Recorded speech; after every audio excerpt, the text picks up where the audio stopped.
Commander Victoria Hayes stood in the observation deck of the GSS Pathfinder, watching the triple suns of Kethra Prime set over the jagged mountain ranges. She'd been assigned to the first joint human Kethri research station 3 months ago, and every day brought new surprises. But nothing, absolutely nothing, had prepared her for what had happened last week. "Commander Hayes," the station's AI chimed. "Ambassador Thrax is requesting your presence in the residential wing. He says it's urgent." Victoria sighed. With the Kethri, urgent could mean anything from a diplomatic crisis to confusion about human bathroom fixtures. She'd spent an entire afternoon explaining why humans needed toilet paper. The Kethri were apex predators from a world where nothing sat higher on the food chain. Standing nearly 8 feet tall, with obsidian black scales, retractable claws that could slice through steel, and eyes that glowed like molten gold in the dark, they were the stuff of nightmares. The Galactic Council had been terrified when the Kethri achieved space flight. First contact protocols had been tense.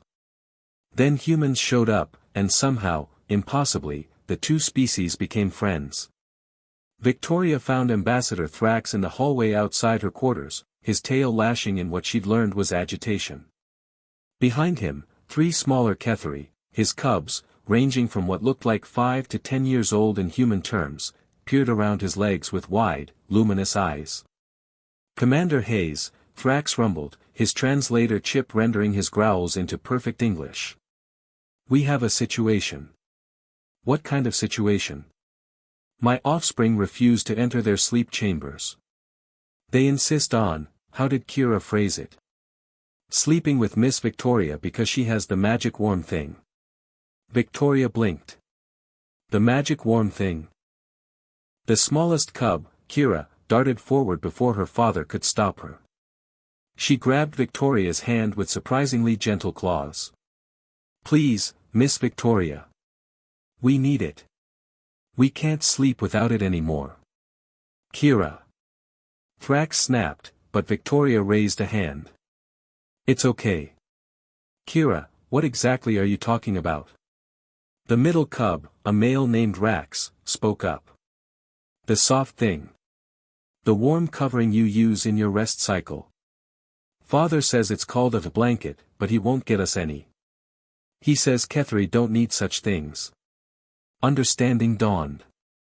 Last week, during a cultural exchange, she'd let the cubs visit her quarters. They'd been fascinated by everything, her books, her photos, her coffee maker. But they'd spent nearly an hour just touching her bed, running their claws over the quilted blanket her grandmother had made. "You want blankets?" All 3 cubs nodded frantically, their tails swishing in perfect synchronization. Thrax's scales rippled in embarrassment. "Commander, I apologize. Kethri younglings sleep in heat nests, specially designed chambers that maintain optimal temperature. We have never needed coverings. But ever since they experienced your blanket, they claim the heat nests are wrong and lonely." Victoria crouched down to the cub's level. The oldest, a female named Zara, hadn't spoken yet, but her golden eyes were fixed on Victoria with desperate hope.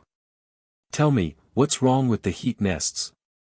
Zara finally spoke, her voice soft. "They're warm. But they're not safe warm. Your blanket was heavy and soft and it felt like someone was holding us. The heat nest is just hot air.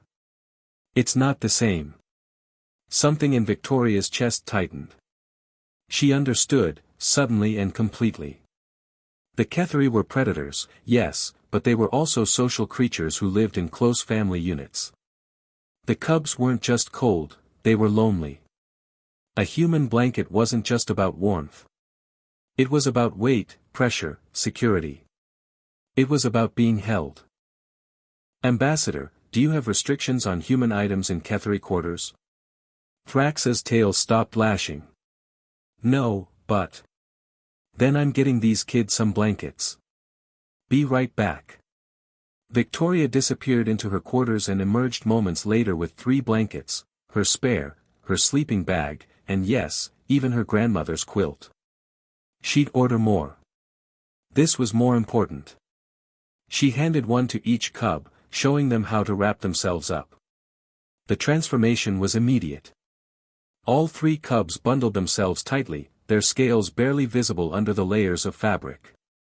Their aggressive predator features softened into something that looked remarkably like human children on Christmas morning. "It's perfect," Kira whispered, nuzzling into the fleece. "I feel safe," Rax added, his eyes already drooping. Zara just wrapped the quilt tighter and said, "Thank you." Thrax watched his children with an expression Victoria couldn't quite read. Finally, he spoke. "I don't understand. We are apex predators. We fear nothing. Why do they need to feel safe?" Victoria smiled. "Ambassador, humans are predators too. We've got forward-facing eyes, we eat meat, we hunt. But you know what human children sleep with? Stuffed animals. Security blankets. Night lights. Being a predator doesn't mean you don't need comfort. It just means you're strong enough to admit when you do." The cubs had already started dozing, curled together in a pile of scales and blankets.